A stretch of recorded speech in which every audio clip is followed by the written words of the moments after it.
బాగున్నారు. నేనండి యాక్టర్ రాజు. ఎల్పేర్ గారు బాగున్నారా? బాగున్నారా మీరు? బాగున్నాను సార్. ఏం చేస్తున్నారు? ఏంటి విషయాలు? చెప్పాలి సార్. అసలు మీరు రావట్లేదండి, వస్తున్నారా? లేదు, ఇది కొంచెం వేరే పనులతో నేను రాలేదు. గుంటి నాగరాజు మీరేనా? కాదు ఖమ్మం. కాదు కాదు ఓకే. ఇంకేం సంవత్సరం లైవ్ పెడదామా మన ఛానల్లో? జరుగుతుంది కదా సార్ రోజు. రండి మా ఛానల్ రేపు పెడదాం. మన ఛానల్లో మీ ఛానల్ రమ్మంటారా? నా 420 నేను చెప్పి కదా. ఏం టాపిక్ అంటే యేసు మనుషుల పాపాల కోసం చనిపోయింది ఎంతవరకు నిజం అనేది నిర్ధారణ చేద్దాం అంటే రెడీ. సరే, నాది పే ఛానల్. నా దాంట్లో లేదంటే రెండింటిలో పెట్టుకోవచ్చు. పే ఛానలేనండి రాజు గారు? ఇప్పుడు నాది మాంటేజ్ అయిపోయిందండి. సరే, నాది పే ఛానల్. నా దాంట్లో మీ దాంట్లో ఇంకా 10 ఛానల్లో పెట్టుకోవచ్చు. అవునా? ఓకే. ఇప్పుడు మీ ఛానల్కి వచ్చి మాది లింక్ ఏ ఛానల్ ఉంటే ఇప్పుడు నా దాంట్లో మీకు లింక్ ఇస్తాను. మీ ఛానల్ ఆన్ చేసుకోండి. ఇబ్బంది ఏం లేదు, ఇచ్చినట్లయినా ఇబ్బంది లేదు. ఏం పర్లేదు, మనం మాట్లాడుకోవడమే. మంచి పాస్టర్లు ఎవరు పెద్దగా రాలేదు. అందుకే మేము కూడా మీరు వస్తున్నారులే. మీరు కానీ మాస్టర్ రాజు గారు కానీ కొంతమంది ఉన్నారు మాట్లాడడానికి. ముందు అతను కొంతమంది ఉన్నారు. ఇప్పుడు ప్రశ్నించినప్పుడు జవాబు చెప్పకపోతే జవాబు ఆడుకుంటుంది ఉన్నా కదా? ఏమంటారు? ప్రశ్నకి జవాబు చెప్పకపోతే అసలు జవాబు ఎక్కడ దొరుకుతుంది? ప్రశ్నించేవాడు ఉండాలి కదా. అన్నాడు. అది ఉంటేనే బాగుంటది. అది ఉంటేనే మేలు అండి రాజు గారు. అది ప్రశ్న చెప్పే వాళ్ళు ఉండాలి, ప్రశ్నించే వాళ్ళు ఉండాలి. అప్పుడే హేతుబద్ధంగా ఏదో ఒకటి బయటకు వస్తుంది. ఏది కరెక్ట్. ఈ నెంబర్ మీదేనా రాజు గారు? ఇది నాదే. రెండో నెంబరా ఇది? ఇదే నా నెంబర్. అసలు ఈ నెంబర్ నేను ఫీల్ చేస్తున్నానే. వేరే నెంబర్ అది వేరే నెంబర్. సొంత నెంబరే పెట్టేసాను. మరి ఎప్పుడు పెడదామండి? రేపు పెట్టేద్దాం. మన దాంట్లో పెట్టేసి లింక్ ఇచ్చేస్తాను మీకు. నెక్స్ట్ మళ్ళీ దాంట్లో పెట్టి నాకు లింక్ ఇవ్వండి. రేపు అంటే ఇవాళ వేరే ఒక బిగ్ డిబేట్ ఉంది. నాకే ఓపెన్ మీటింగ్ ఉంది. వేరే దాంట్లో పెట్టేస్తున్నాను. నేను మళ్ళీ ఫోన్ చేస్తున్నాను సార్ రేపు పొద్దున. మీరు రేపైనా పర్లేదండి, ఎల్లుండైనా పర్లేదు. సరేనండి, ఇబ్బంది ఏం లేదు. ఎల్లుండి పెట్టుకున్నాను కానీ రేపు వదిలేయండి అయితే. అలాగేనండి. మ్యాచ్ ఉంది కదా, ఎవరు చూడరు పెద్దగా. దీని ఎఫెక్ట్ పడింది మనకి.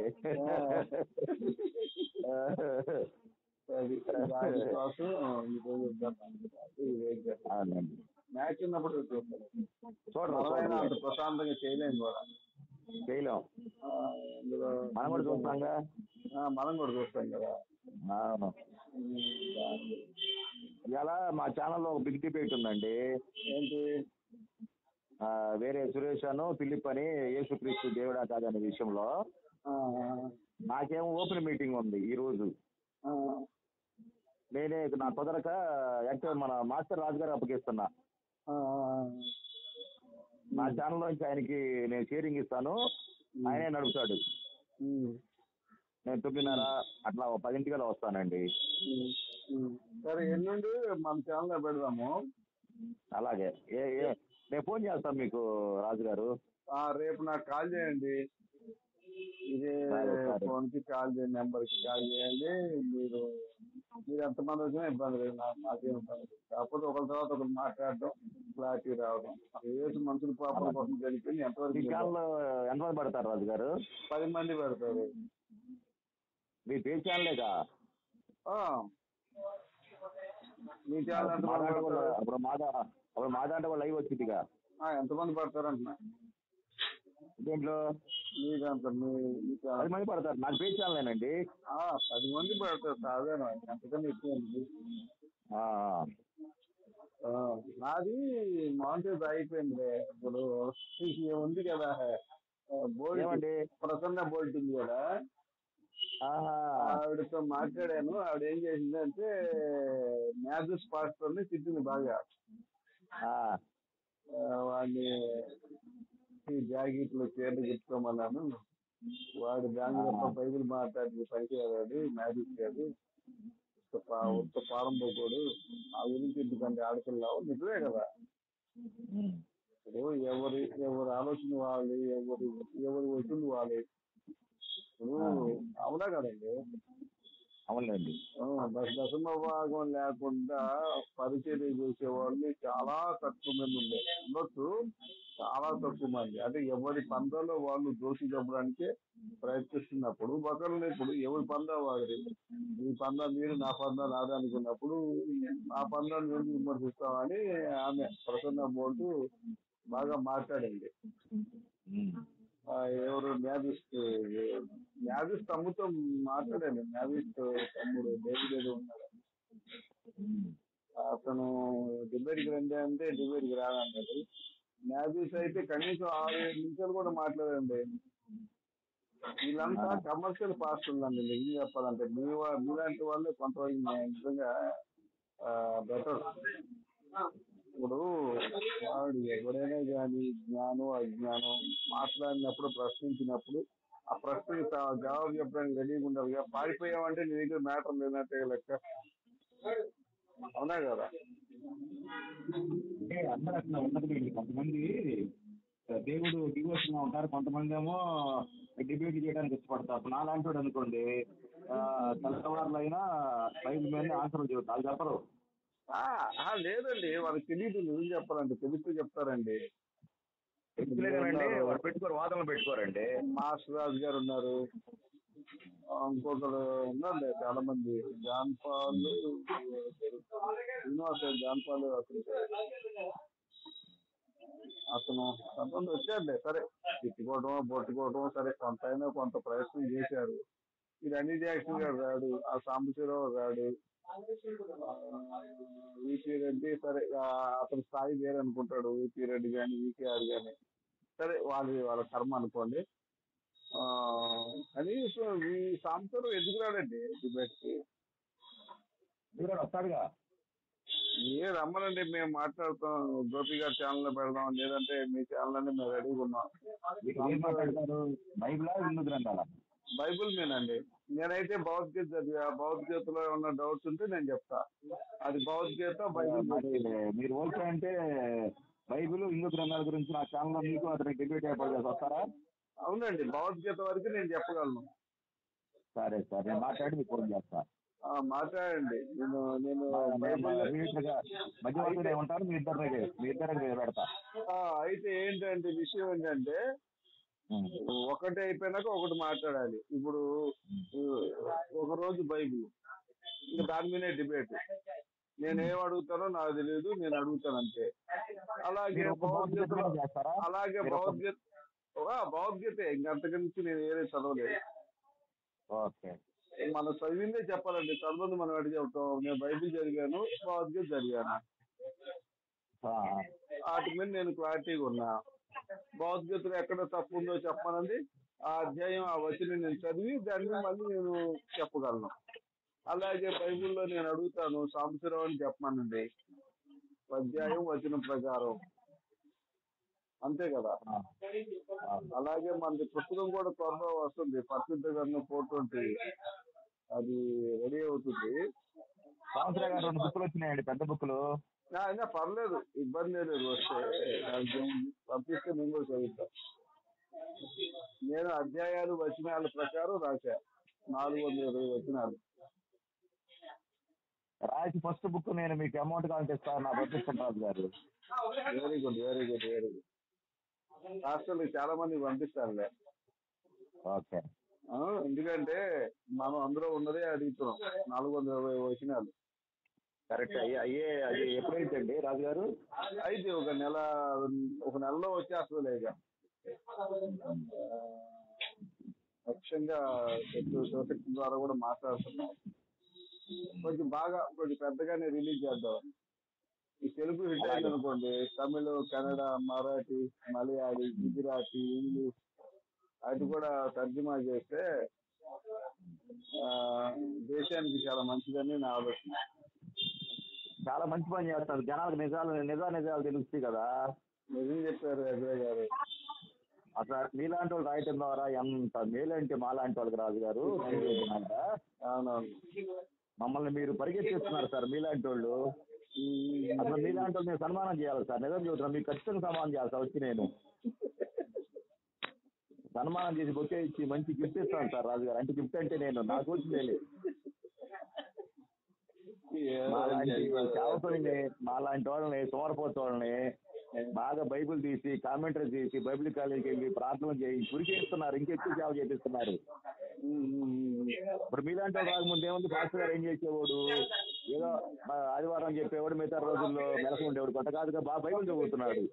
నిజం చెప్పాలంటే ఎవరు పెద్ద చదివేవాళ్ళు కాదు, 5-6 వచ్చినాడు నిన్ను వల్ల. ఇప్పుడు గోపి గారు కానీ, ఇప్పుడు తరంగారు గోపి గారు ఇలాంటి వాళ్ళు వచ్చిన తర్వాత ఇప్పుడు చక్కగా 24/7 బాగా గ్రంథాలు చదువుతున్నారు, బాగా చెప్పగలుగుతున్నారు. దానికి సంబంధించిన కామెంటరీస్. రెండోది బాగా చదువుకున్న వాళ్ళు ఇప్పుడు బాగా చదువుకుంటున్నారు, బాగా బైబిల్ కాలేజీకి వెళ్తున్నారు, ఇంటర్నెట్ లో బాగా సెర్చ్ చేస్తున్నారు, బాగా బలపడుతున్నారు సార్ మీలాంటి వాళ్ళ ద్వారా. బైబిల్ కాలేజ్ అంటే ఏముందన్నా ఇప్పుడు చెప్పు. బైబిల్ కాలేజ్ ఎవరు, ఆ ప్రిన్సిపాల్ ఎవరు చెప్పు, నేను మాట్లాడతా. అసలు ఏముంది కాలేజీ అంటే అంత.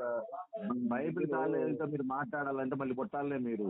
మా సంస్థతో మల్కాజ్గిరిలో ఉంటాడు ఒక ఆయన, మల్కాజ్గిరిలో ఉంటాడు, వాళ్ళతో మాట్లాడాలని మళ్ళీ తిరిగి కొట్టాలి మీరు. సరే నాకు ఒకసారి నెంబర్ పెడతారా అని. నేను ఇప్పుడు వాళ్ళు మీలాంటి నాలాంటి మాట్లాడరు. అదే కరెక్ట్. నేనే మాట్లాడుతాను, అన్ని అంటారు ఎందుకు మాట్లాడుతున్నాను అని. మా ప్రొఫెసర్స్ ఉన్నారు సార్. నేను ఒక 7 years చదువుతున్నా.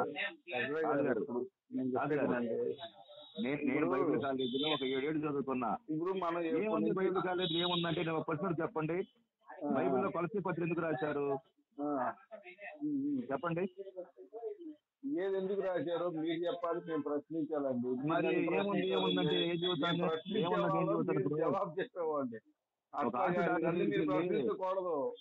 అది కాదు సార్ రాజు గారు. ఎంబీబీఎస్ 4 ఏళ్ళు 3 ఏళ్ళు పీజీ చదువుకున్నారు. ఏం చదువుతాం, ఆపరేషన్ అయితే మనం చేసే మట్రా ఇది. ఒక విషయం ఏదండి, ఇప్పుడు ఏదైనా సరే ఇచ్చిన మాట తప్పకూడదు. 1 అబద్ధం ఆడకూడదు. 2 నమ్మిన వాడిని ముంచకూడదు. 3 ఈ 3 మంచిదేనా? 100% రైట్. ఈ 3 లక్షణాలు యెహోవాలో ఉన్నాయా? 100% ఉన్నాయి. ఒకటే ప్రశ్న. ఇప్పుడు ఐగుప్త దేశం నుంచి ఏ రోజు దానికి ఏం చెప్పాడు? ఏం చెప్పాడు?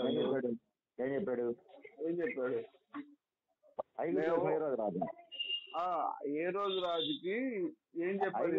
ఐగుప్తు దేశంలో ఏ రోజు రాజా ఏం చెప్పి మోషే ద్వారా ఏం చెప్పి అబద్ధం ఆడించాడు? ఐగుప్తు దేశంలో ఏ రోజు రాజు ఏంటండి రాజు గారు, మీరు మరీ పొద్దున్నే చేస్తున్నారు సార్. అదే ఐగుప్తు దేశంలో ఏ రోజు రాజు రాజు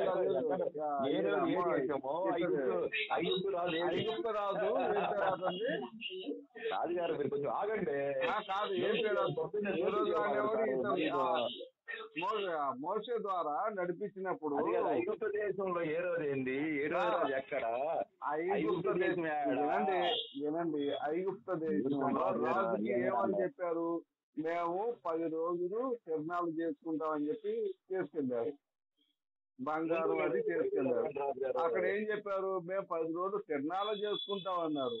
ఆయన తీసుకెళ్ళిపోయి కానాన్ దేశం చూపిస్తానని చెప్పేసి, సరే కానాన్ దేశం చూపిస్తానని చెప్పేసి మధ్యలో అందరం చంపేసి యెహోవా, అది ఎంతవరకు కరెక్ట్? నమ్మించి మోసం చేయటం కదా యెహోవా. భారతదేశంలో పుట్టి జాగ్రత్తగా బతకండి అంటే మటర్ చేసి ఉరిశిక్ష పడితే వాడు వచ్చి ఎందుకు పుట్టించారు, ఉరిశిక్ష పడినాడు, తప్పు చేశాడు కాబట్టి. ఏం తప్పు చేశాడు సార్? నమ్మి రావడం ఏం తప్పు చేశారంటే దేవుడి మీద సనికి కొనికి విచారాలు చేసి అసలు ఎందుకు చేయలేదు? చెప్తారు విచారం చేయలేదా? తిరగబడలేదా? దేవుడు అవిధేయుడిగా ప్రవర్తించలేదా? ఒక దూరం చేసి ఎగిరేదేంది? దూరం చేసేది ఏంటంటే దూడ దేవుడా కాదండి, పశువు. అది ఎనిమల్. పశువు అంటే దేవుడు నా స్వరూపం చేశారు అని చెప్పి అధికారంగా చెబితే ఉన్నాడు దేవుడు. దూడని పశువులు కాదుగా, మనుషులుగా. ఏ రోజు గారు దూడని చేసుకున్న దాకా ఏ యెహోవా ఏం చేస్తున్నాడు? చేసిన ఎన్ని చంపమంటం కాదు, చేయకముందే ఇప్పుడు మీరు దేవుడి మీద మీకు సమయం ఉంది. దేవుడు అంటే తప్పు చేసినప్పుడు శిక్షించడం కాదు, తప్పు చేయకుండా చేయాలి. అది దేవుడి లక్షణం, అంతేగాని అట్లా అనుకుంటే భారతదేశ సుప్రీంకోర్టులో ఒక మనుషులు చంపడానికి ఒక మిష అంటే బట్ట కాల్చి మేదేసి వాళ్ళని చంపడం తప్ప ఇంకొకటి కాదు. యెహోవాకి దైవ లక్షణాలు ఏ కోసమా లేవు. 100% నేను నిరూపిస్తా. ఎందుకంటే నమ్మించి చేసుకెళ్ళాడు. కానాను దేశం ఇస్తాను, పాలు తేనెని ప్రవహించే దేశాన్ని ఇస్తానని చెప్పి నమ్మించి చిన్న పిల్లలను కూడా చంపాడు కదండి. గర్భిణీ స్త్రీలను చంపాడు, ముసలివాళ్ళని చంపాడు పాపం. పైగా మిమ్మల్ని ఐగుప్తు దేశం నుంచి విడిపించే కాబట్టి మీ తొలి పిల్లలు నాకు బలిగా ఇమ్మని చెప్పేసి బలి చేస్తున్నారు కదండి. ఇవన్నీ మీకు ఎందుకు కనపట్లేదు ఎజ్రా గారు? ఇది చాలా తప్పు ఎజ్రా గారు. నిజం చెప్పాలంటే యెహోవాకన్నా నువ్వే బెటరు. హలో,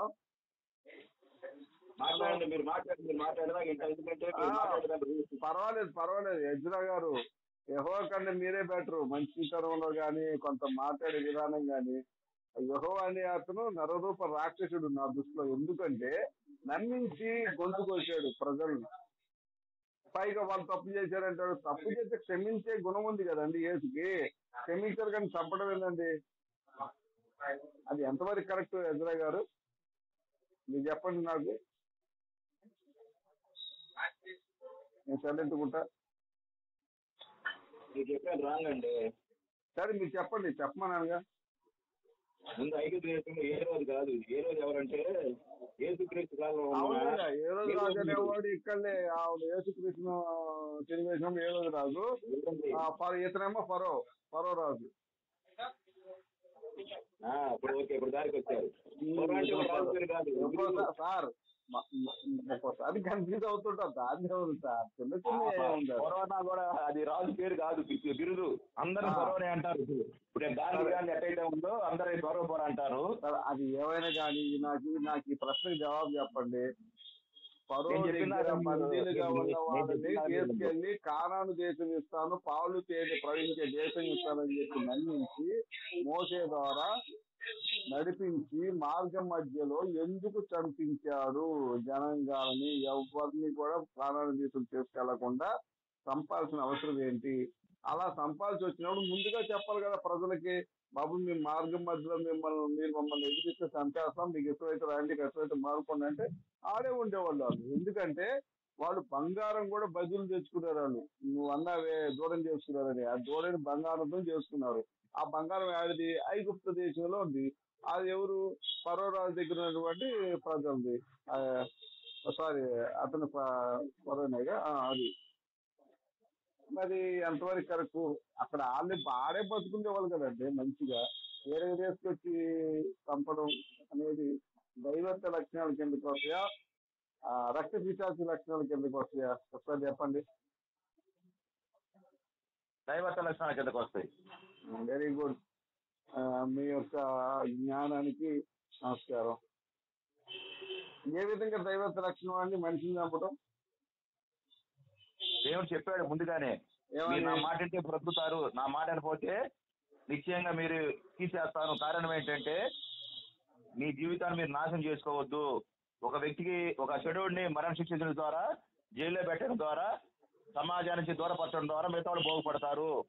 మీలాంటి పాపాత్మలు తీసేయకుండా ఉంచారనుకో, కరోనా రోగం వచ్చింది, కరోనా వైరస్. అప్పుడు మనిషిని టచ్ చేయకూడదంట, మనిషిని టచ్ చేసుకోకూడదంట. కారణం ఏంటంటే వైరస్ వచ్చింది అంటే. అప్పుడు కరోనా వైరస్ నరేంద్ర మోడీ ఏం చెప్పాడంటే మీరు ఒకళ్ళు అంటుకోవద్దు, దూరంగా ఉండంటే మనిషిని దూరం చేశారు. కారణం ఏంటి? ఆ వైరస్ మనిషి అంటుకొని చంపిది కాబట్టి. అట్లా పాప వైరస్ కూడా ఈ పాపాత్మని తీసేయకపోతే మిగతా కూడా పాపిగా చేస్తారు కాబట్టి వాళ్ళని తీసేశాడండి. న్యాయమే అది. మోదీ ఏమన్నా చంపాడా? ఏమండి? మోదీ గారు ఏమన్నా చంపాడా? మోసే గారా? మోదీ నరేంద్ర మోడీ గారు ఎవరినైనా చంపాడా యెహోవాలాగా? మరి ప్రేమను తీసేసాడుగా, ఒకరు ఆపండి సార్, అంటుకోవద్దన్నాడుగా, ఎందుకు సార్ మీ మనస్సాక్షి ఎందుకలా ఒకరు ఒకరు దూరపరచమన్నాడుగా, మాస్క్ పెట్టుకోమన్నాడుగా, మీ మనస్సాక్షిని ఎందుకు మాస్క్ అలా పెట్టుకోమన్నాడు, చంపుకుంటారు? దూరం జరగమన్నాడు, అట్లా షేక్ హ్యాండ్ కాదండి. ఇవ్వద్దన్నాడు.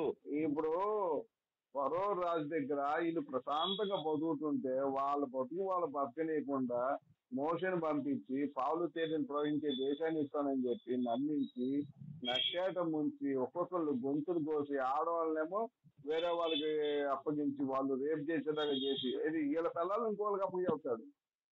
వాళ్ళు బాగా కింద పైన అన్ని యాంగిల్స్ సెట్ చేసి వీళ్ళకి చెప్తారు. వీళ్ళ పిల్లల్ని అవసరం వచ్చినప్పుడల్లా బడి చేసుకుని తింటాడు. అదేమనంటే మిమ్మల్ని ఐగుప్తు దేశం నుంచి విడిపించాయి కాబట్టి మీ పిల్లల్ని నాకు బలిగా అని చెప్పేసి బలి చేసుకుని తింటాడు. ఇది ఎంతవరకు కరెక్ట్ అండి? కనీసం జ్ఞానం కాదు కదా, మనశ్శాక్తి ఉండాలి చెప్పడానికి. మంచి ఉంటే మంచిని చెప్పండి సార్, వినడానికి మేము రెడీగా ఉన్నాం. కానీ చెడుని కూడా మంచిగా చెప్పడం అనేది మాకు నచ్చట్లేదు బ్రదర్. ఇది చాలా తప్పు.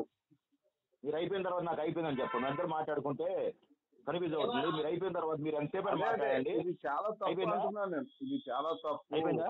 అయిపోయింది. అయిపోయిందా? అయిపోయిందా? అయిపోయింది. మీరు అనండి.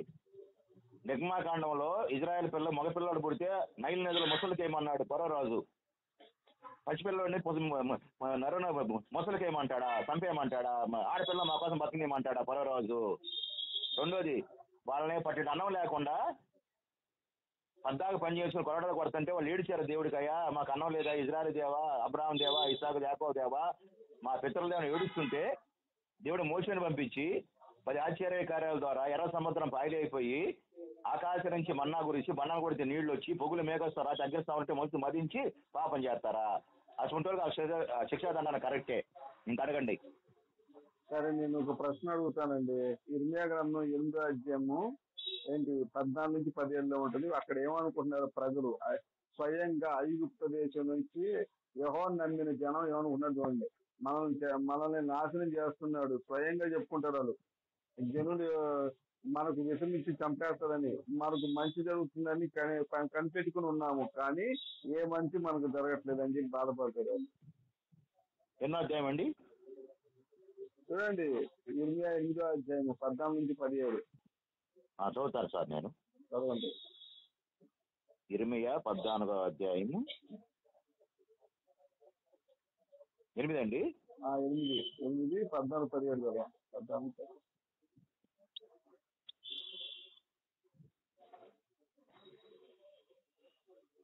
యెహోవా నాతో ఇట్లా నేను, అదేనండి 14గా. యెహోవా నాతో ఇట్లా నేను ఎవరితో అంటున్నాడు? ఇర్మియాతో అంటున్నాడు. ప్రవక్తలు నా నామాన్ని బట్టి అబద్ధములు ప్రకటించున్నారు. ప్రవక్తని పేరు పెట్టుకుని అబద్ధాలు చెప్తున్నారంట. ఎవరి గురించి? యెహోవా గురించి. నేను వారిని పంపలా, వారికి నేను ఆజ్ఞేయులా. వాళ్ళు దొంగలు, వాళ్ళు నేను పంపలేదు, వాళ్ళు ఆజ్ఞేయులా. వారితో మాట్లాడలేదు, మాట్లాడిపోయినా కూడా నేను మాట్లాడారు దేవుడు నాతో ఆ మాట చెప్పి ఈ మాట చెప్పాడు. దొంగ ప్రవక్తలు చెబుతున్నారంట. వారు అసత్య దర్శనమును, శకునమును, మాయాతంత్రములను తమ హృదయములో పుట్టిన వచనమును ప్రకటన చేస్తున్నారు, వంచనను ప్రకటన చేస్తున్నారు. వారంట అసత్య దర్శనం. అసత్య దర్శనం అంటే ఏంది? వాళ్ళు దర్శనాలు గెలపోయిన దర్శనాలు కలిగి చెప్పటం. రెండోది మాయా తంత్రాలు. మాయ అంటే ఎవరికి? సాతాను, దెయ్యానికి సంబంధించింది మాయ. దాని తంత్రాలను తమ హృదయం ముందు పుట్టిన వంచనను ప్రకటన చేస్తున్నారు. నేనేమడుగుతున్నాను? ఇర్మియా 8వ అధ్యాయము 14 నుంచి 17 వచనాలు. 8వ అధ్యాయమా? 14 అండి. ఇర్మియా 8వ అధ్యాయము 14వ వచనం దాని నుంచి 17 దాకా చదవండి ఫస్ట్. మనం ఎలా కూర్చొని ఉన్నాము? మనం పోగుబడి ప్రకారం గల పట్టణంలోనికి పోదుము, అక్కడనే చచ్చిపోదుము రండి. యెహోవాయే మనల్ని నాశనం చేయిస్తున్నాడు. ఆయనకు విరోధంగా మనం పాపం చేసినందున రాజుగారు నిజంగా నీ వాటి ముద్దు పెట్టుకోవాలి. నిన్ను నాకేం పెట్టుకోవద్దు. క్రైస్తవుడికి మేలు చేస్తున్నావు రాజుగారు. నువ్వు క్రైస్తవుడికి అంత మేలు చేస్తున్నావు అంటే నిజంగా నీకు తెలియకున్నానే. మీరు ఇందాక చెప్పాను, నేను అదే నిజమైంది ఇప్పుడు. సరే, మీరు చదవండి సార్. వాళ్ళు ఏమంటున్నారు? వాళ్ళు ఏమని తెలియపరుస్తున్నారు? సార్ మీరు చదవండి పూర్తిగా. మీరు చదివినాక పూర్తిగా చదవండి. చదివినాక దాని మీద ప్రసంగం ఇవ్వండి. ఒక్క నిమిషం ఆగండి.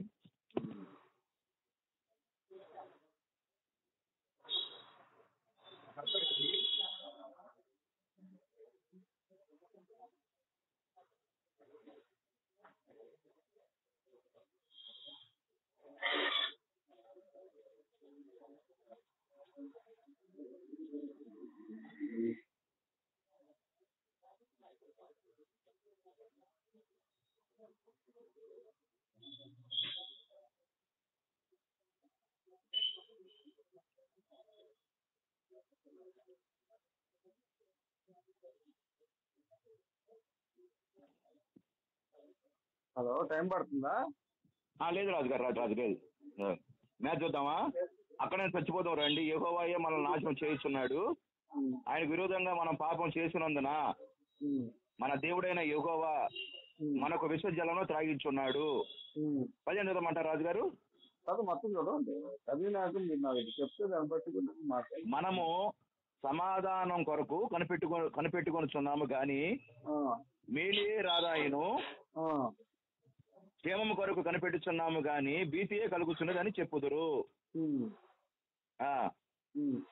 నువ్వు చూసావా, మనం మేలు చేస్తారని చెప్పి మనం కనిపెట్టుకుని వచ్చేవారా బాబు, మనం నాశనం చేస్తున్నాడు, మనం క్షేమం కలుగుతుంది అనుకుంటే మనల్ని నాశనం చేస్తున్నాడు అని చెప్పేసి వాళ్ళు చెప్పుకుంటున్నారు. సార్, ఈ విషయాన్ని మీరు ఎందుకు పరిగణలోకి తీసుకోవడం లేదు? ఆయనకి విరోధంగా మనం పాపము చేసినందున మన దేవుడైన యెహోవా మనకు విశ్వజలము త్రాగించున్నాడు. మనం సమాధానం కొరకు కనిపెట్టుకుంటున్నాము కానీ మేలు ఎట్లా సమాధానం కోసం కనిపెట్టుకుంటే సరిపోదు, దానికి తగిన క్రియలు చేయాలా? నేను చెప్పేదండి, ఇప్పుడు ఏసేమన్నా పరలోకంలో గడ్డి బిగుతా కూర్చున్నాడా? వీళ్ళు పాపాలు చేస్తుంటే ఆయన వచ్చి బలి అవ్వచ్చు కదా. అక్కడ ఏం చేస్తున్నారు? అప్పుడు ఇంకా ఏసు పుట్టలేదు కదా. అప్పుడు ఏసు పుట్టి బలి అయిపోతే అయిపోయా, వీళ్ళ చంపడం ఎందుకు? వీళ్ళు పాపం మనిషి అనేవాడి పాపే అన్నారు మీరు. ప్రపంచంలో ఎవడైనా కానీ మనిషి అనేవాడు పాపే అన్నాడు. పాప అనేవాడు పాపం చేయకుండా ఏం చేస్తాడు? అప్పుడు వీడు పాపం చేసినప్పుడల్లా యేసుని చంపాలి. వీళ్ళు ఎందుకు చంపడం? అసలు బైబిల్ సిద్ధాంతం ఏంటి? మనుషులు పాపం చేస్తే యేసు చచ్చిపోవాలి. ఇది బైబిల్ సిద్ధాంతం. మరి ఈ సిద్ధాంతానికి విరుద్ధంగా యెహోవా మనుషుల్ని ఎందుకు చంపుతున్నాడు? ఇది ఎంతవరకు కరెక్ట్ అధ్యక్ష? చెప్పండి మీరు. అయిపోయింది. పైగా మీకు ఒక విషయం కూడా చెప్తా వినండి. మీరు ఒక్క విషయం మళ్ళీ మిమ్మల్ని మీకు అడ్డుపడను. ఇది ద్వితీయోపదేశ కాండం 28వ అధ్యాయము 24-32 చదవచ్చు. మళ్ళీ 50 నుంచి 54 చదవండి. ఎవరు ఏం చెప్తారంటే, నన్ను నమ్మకపోతే నాశనం చేస్తా, నువ్వు పెళ్లి చేసుకుంటే వేరే వాడితో నేను నీ భార్యని సంసారం చేయిస్తా, నీ కుమారుల మాంసమును నీ కుమార్తెల మాంసం నీతో తినిపిస్తా అంటాడు అతన్ని నమ్మకపోతే. అలాగే ఈ ద్వితీయోపదేశ కాండం 28వ అధ్యాయం 56-62 కూడా తనకు పుట్టబోయే పిల్లల్ని భర్తకు పెట్టకుండా మావిని రహస్యంగా భార్య చేత తినే పరిస్థితి తీసుకొస్తా అంటారు. అలాగే ద్వితీయోపదేశ కాండం 28వ అధ్యాయం 62-64 చూసుకుంటే, మీకు మేలు చేసేటప్పుడు ఎంత సంతోషిస్తానో మిమ్మల్ని నాశనం చేసేటప్పుడు కూడా అదే విధంగా సంతోషిస్తానంటారు. ఎంతవరకు కరెక్ట్ అనేది ఎదురా గారు మీరు చెప్పాలి. ఓవర్ టు ఎదురా. పాపం అంటే ఏంటంటే ఆజ్ఞ అతిక్రమే పాపం. ఏం అతిక్రమించారు వీళ్ళు? దేవుడు చెప్పాడు ఒక పని చేయొద్దని, ఆ పని చేశారు. మానవుడిని దేవుడు రోబోగా సృష్టించాడు. రోబో కాదు మానవుడు, ఫ్రీ విల్. మానవుడికి స్వేచ్ఛ ఇచ్చాడు, ఫ్రీ విల్ ఇచ్చాడు. అంటే అర్థం ఏంటంటే తల్లి ఎవరో చెల్లి ఎవరో పెళ్ళాం ఏదో కూతురు ఎవరో తెలుసు. అది మానవుడికి స్వేచ్ఛ ఉంది. ఆ మానవుడు ఆ స్వేచ్ఛ ప్రకారం హరించి ఇష్టానుసారంగా ప్రయత్నిస్తేనే దేవుడు పాపంగా పరిగణిస్తాడు. ఎవడు చేయమన్నాడు పాపం? వాళ్ళని మేము ఏవో విరోధంగా పాపం చేసామన్నారు. ఎందుకు చేశారు విరోధంగా పాపం? ఎవరు చేయమన్నారు? మరి వాళ్ళే అంటున్నారు మేము పాపం చేసామని. పాపానికి అటు తెలుసు వాళ్ళకి, తెలుసు వాళ్ళకి ఇది చేయకూడదని. చేయకూడదని చేసినప్పుడే దేవుడు ఏమన్నా మానవుని రోబోగా సృష్టించి శిక్షిస్తే ఓకే. కాదుగా ప్రివిల్ ఇచ్చాడు కదా, ఏది మంచి ఏదో చెప్పాడు కదండి. ఏసు ఏం చేస్తాడండి? నేను ఏమడుగుతాను, మనిషి పాపం చేస్తాడు, యేసు చచ్చిపోతాడు. బైబిల్ సిద్ధాంతం అది. మీరు బైబిల్ సిద్ధాంతాన్ని మీరు 10 నిమిషాలు మాట్లాడుతున్నారు. మీకు ఇక్కడ మనిషి పాపం చేసినప్పుడల్లా యేసు చచ్చిపోవాలండి. ఈ సిద్ధాంతాన్ని మీరు కాదంటున్నారు. ఇది మీరు బైబిల్కి విరోధంగా బోధిస్తున్నారు. ఇది నా అబ్జెక్షన్ సార్. మాట్లాడండి. సరే మీరే మాట్లాడండి, ఉపయోగం లేదు. మీతో మాట్లాడండి, ఉపయోగం లేదు, మీ ఇష్టం. ఎందుకంటే మీరు ఇన్నోపదేశంలో లేరు. మీరు బైబిల్ సిద్ధాంతాన్ని కాల రాస్తున్నారు, బైబిల్ మాట్లాడుకున్నప్పుడు బైబిల్ సిద్ధాంతాన్ని ఏం చేస్తారు, రేపు చేస్తున్నారు మీరు. నిజంగా లిటరల్లీ చెప్పాలంటే బైబిల్ సిద్ధాంతాన్ని కాదనకూడదండి. మీరు మనిషి పాపం చేస్తాడు, ఏ చచ్చిపోవాలి.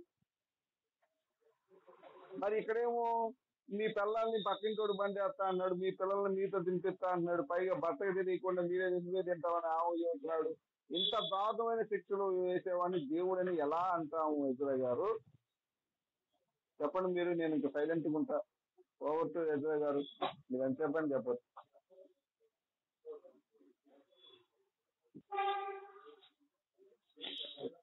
ప్రతిసారి పాపం చేస్తే దేవుడు చనిపోవాల్సిన అవసరంలా. పాపాల నిమిత్తం అంటే అర్థం, ఒక్కసారి ఆయన మరణం అయ్యాడు. ఏ పాపాల కోసం మరణం అయ్యాడు? ఏదో వల్ల ఆదాము పాపం చేశారు కాబట్టి వాళ్ళకి ఆత్మకి పాపం వచ్చింది. శరీరం అంటే మట్టికి వెళ్ళిపోద్ది, ఆత్మ దేవుడి దగ్గరికి వెళ్ళాలి. ఆత్మకి పాపం అంటుంది కాబట్టి ఆత్మ చచ్చిపోయింది కాబట్టి ఆత్మ మరణాన్ని తప్పించుకోసం యేసుక్రీస్తు ప్రభువు కలవరిశిలలో ప్రాణం పెట్టాడు. ఆ ప్రాణం ఎవరి కోసం పెట్టాడు? ఒక్కసారి ప్రాణం పెట్టాడు. తర్వాత ఆ పాపాలు ఆయన కడిగాడు. తర్వాత మానవుని పాపం చేయొద్దు అన్నాడు. మానవుడి పాపం చేయొద్దు అంటే వాడు పాపం చేసి వాడు శిక్ష ఉంది కదా. అదేగా మరి నీ పెళ్ళాన్ని పండబెట్టేది. ఇప్పుడు ఐపీసీ సెక్షన్ ప్రకారం మానభంగా ఏదైనా మర్డర్ చేస్తే ఉరిశిక్ష ఉంది. జడ్జి ఉరిశిక్ష చేస్తాడు. అంటే ఒక మనిషిని చంపాడు, వాడేం జడ్జి అంటే అంటారా మీరు? IPC division penal court section ప్రకారం అనలేరు కదా. తర్వాత 14 ఏళ్ళు యావజీవ కారాగార శిక్ష అంటారు. తర్వాత 3rd డిగ్రీ అంటే అర్థం ఏంటి? 3rd డిగ్రీ ఇస్తారు. ఈయన ఎందుకుండే అంటే జడ్జి తప్పుడోడా? జడ్జిని ఇప్పుడు తప్పుడోడు అన్నామా? జడ్జిని మటరిస్ట్ అన్నామా? అలా అనకూడదు కదా. దేవుడు ముందే చెప్పాడు, అయ్యా ఈ పాపానికి శిక్ష, చేయకపోతే ఓకే, చేస్తే ఉంటది అన్నాడు. మరి చేశారు కాబట్టి అనుభవించారు. తప్పే ఉంది దాంట్లో. అది దేవుడి నీతి. నేను దాన్ని యాక్సెప్ట్ చేస్తున్నా. చెప్పండి రాజు గారు. సార్, ఇక్కడ మీరు చాలా తప్పు చేశారండి. మీరు చెప్పే ఉదాహరణ తప్పు. ఎందుకంటే ఎవరైనా ఒక అమ్మాయిని రేప్ చేస్తే వాడి కళ్ళని తీసుకెళ్లి వాడి కొడుకు చేతికి అప్పగించడండి. ఇప్పుడు ఏదైతే మన దావీదు తప్పు చేస్తే దావీదు కొడుకు సెక్స్ చేయించారు కదా, అదే విధంగా ఏ కోర్టు కూడా ఎవరైనా రేప్ చేస్తే వాడి పెళ్ళం ఉంటే వాడి పెళ్ళాన్ని వాడి కొడుకుతో రేప్ చేయించడం అనేది ఏ కోర్టు చెప్పలేదు. అలాగే వాడి పెళ్ళాన్ని లేకపోతే వాడి తండ్రిని తీసుకొచ్చి ఇంకొకరితో సెక్స్ చేయించడం అనేది ఏ కోర్టు ఇంతవరకు అటువంటి శిక్ష వేయలేదు. తప్పు ఎవడైతే చేస్తాడో వాడికే శిక్ష పడుతుంది. అంతేగాని మీరు తప్పు చేశారు కాబట్టి మీ పిల్లల్ని మీతో తినిపిస్తా అని చెప్పి ఏ పిల్లల్ని కూడా ఏ కోర్టు కూడా తినిపించలేదండి. మరి నాకు తెలిసి భారత రాజ్యాంగం ప్రకారం నాకు 56, 57 వచ్చినాయి. ఇంతవరకు నేను చూసిన తర్వాత కూడా ఎక్కడ కూడా ఇంతవరకు ఒకటి పిల్లల్ని ఒకటి బండి పెట్టడం అనేది ఏ జడ్జి కూడా చెప్పలేదండి. ఇది రాంగ్ మీరు చెప్పేది. ఇంకొకటి, దేవుడు ఒకటేసారి చచ్చిపోతాడు. ఒకటేసారి చావాల్సిన అవసరం ఉంది. నిమిషానికి ఒకసారి చచ్చిపోవచ్చు. చావటమే యేసు, చావటమే పరమావధి అన్నప్పుడు కొన్ని కోట్ల సార్లు చచ్చినా కూడా ఇబ్బంది లేదు. నేను వారం మొత్తం పాపం చేస్తా, వారం తర్వాత ఒక ఆదివారం వస్తుంది, ఒక ఆదివారం చచ్చిపోవచ్చు ఆయన వచ్చి. ఇప్పుడు ఏం చెప్పాడు ఇతను రంజిత్ పేరు, నేను వారం మొత్తం కూడా రేపులు చేస్తాను, వారం తర్వాత ఒకసారి నేను మళ్ళీ జ్ఞాన స్నానం చేస్తాను, ఆ స్నానంలో నా పాపాలు కొట్టుకుపోతాయి అన్నాడు రంజిత్ పేరు. అదేవిధంగా మనుషులు తప్పు చేస్తా ఉంటే ఏసు చచ్చిపోతా ఉండాలి. అసలు విచిత్రమైన వాదన అండి ఇది. మీరు తప్పు చేస్తారు, మిమ్మల్ని సృష్టించిన దేవుడు కిందకొచ్చి వేయించుకొని, కొరడతో కొట్టించుకొని, రాళ్లతో కొట్టించుకొని, బల్యాలతో పొడిపించుకొని, మేపుతో కొట్టించుకొని చచ్చిపోవాలి. ఇది మీ యొక్క ఆలోచన. మీ మనుషుల యొక్క ఆలోచన పరిధి ఇంతవరకు ఉంది. అంటే మిమ్మల్ని సృష్టించిన దేవుడేమో మీకోసం వేయించుకోవాలి, మీకోసం చెప్పుతో కొట్టించుకోవాలి, మీకోసం బల్యాలతో పొడిపించుకోవాలి, మీకోసం ముళ్ళు కిరీటం పెట్టించుకోవాలి, మీ పాపం చేయాలి, వాడు చచ్చిపోవాలి. వాడు చచ్చాడు కాబట్టి వాడు మళ్ళీ మీకోసం తెచ్చాడని మీరు ప్రచారం చేసి డబ్బులు తప్పుకోవాలి. ఇది ఎంతవరకు న్యాయం?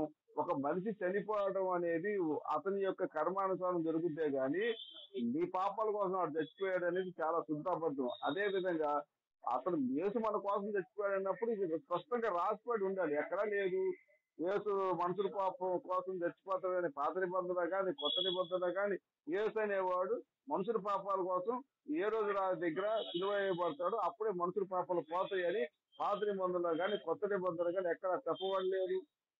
అసలు చెప్పని విషయాన్ని మీరు ఎందుకు చెప్తారో మాకు అర్థం కాదు. మనం ఆ విధంగా కూడా మనం ఆలోచించినట్టుగా అయితే సిలువ వేసేటప్పుడు ఏం చెప్పారు? ఈడు దేవాలయాన్ని కూర్చి 3 రోజులు తగ్గిస్తా, 7 రోజులు కట్టిస్తా అన్నాడు, వీడి పాప అని చెప్పి పట్టించారు. వీడు నేను రాజును అన్నాడు అని చెప్పి పట్టుకున్నారు వాళ్ళు. అక్కడ విచారణ క్రమంలో అదే వస్తున్నాయి. మరి మనుషుల పాపాలు ఎక్కడ పైగా ఎవడైతే వాడు గజదొంగ ఉంటాడో ఆ గజదొంగను తప్పిస్తారు. గజదొంగ కన్నా పాపి అని చెప్పి యేసుని సిలువ వేశారు తప్ప ఇంకొకటి కానే కాదండి. ఇది నిజంగా చాలా తప్పు మీరు మాట్లాడేది. అండ్ మీరు భారతీయ శిక్షా స్మృతిని మీరు కోడ్ చేశారు. ఇది నిజంగా రాంగ్ చేసినట్టే. ఏ జడ్జి కూడా ఒకటి పిల్లల్ని ఇంకొకటి బండి పెట్టలా. ఏ జడ్జి కూడా వాళ్ళ పిల్లల్ని వాళ్ళ చేత తినిపించలా. వాడు మర్డర్ చేస్తే ఉరేశారు తప్ప వాడి పిల్లల్ని తీసుకొచ్చి ఇంకోటి బండి పెట్టడం అనేది ఎక్కడా జరగలేదు. వాడి పిల్లల్ని వాడితో తినిపించడం ఎక్కడా జరగలేదు. ఎవడి కర్మకి వాడే కర్త, ఎవరి పాపానికి వాడికే శిక్ష. ఇది సార్ నేను చెప్పింది. ఓకే ఎజ్రా గారు, భారత న్యాయ వ్యవస్థలో ఈ రకమైన శిక్షా స్మృతి ఉంటే దేవుని న్యాయ వ్యవస్థలో దావీదు పాపం చేసిన తర్వాత బెత్షెబా విషయంలో దావీదు కూడా అర్థం కావాలి. ఉపవర్తన విషయంలో నీ కొడుకు చేస్తున్నప్పుడు దావీదుకి అర్థం కావాలి, అయ్యో నేను చేసిన మహాపాపం అని దావీదుకి అర్థం కావడం కోసం దేవుడు ఆ శిక్షా విధిని చేశాడు అక్కడ ఉపవర్తనలతోటి. దావీదుకి అర్థం కావాలి, దేవుడు నాయకర్త కదా, దావీదుని ప్రేమించిన దేవుడు ఆయన, దావీదు హృదయానుసారుడు అన్నాడు. దేవుడు పక్షపాత అయితే దావీదుకు ఒక రకమైన నీతి, ఇంకోటి ఒక రకమైన నీతి ఉంటుంది. ఇది దేవుని నీతి, అది భారత మనిషి నీతి. మనిషి నీతికి దేవుని నీతికి చాలా డిఫరెన్స్ ఉంటుంది.